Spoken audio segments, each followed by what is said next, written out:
নমস্কার। এই সন্ধ্যায় আপনারা দেখছেন সলিল বাগচির ভিডিওতে আমারই লেখা ছোট্ট একটি কবিতা পাঠ।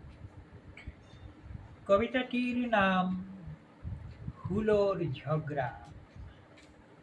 আপনারা দেখুন, শুনুন, আমাকে সাবস্ক্রাইব করুন। কবিতা হুলোর ঝগড়া। দুই হুলোতে ঝগড়া করে মেনি দূরে দূরে, এর গালেও মারে থাপ্পড়, মারে ঘুরে ঘুরে।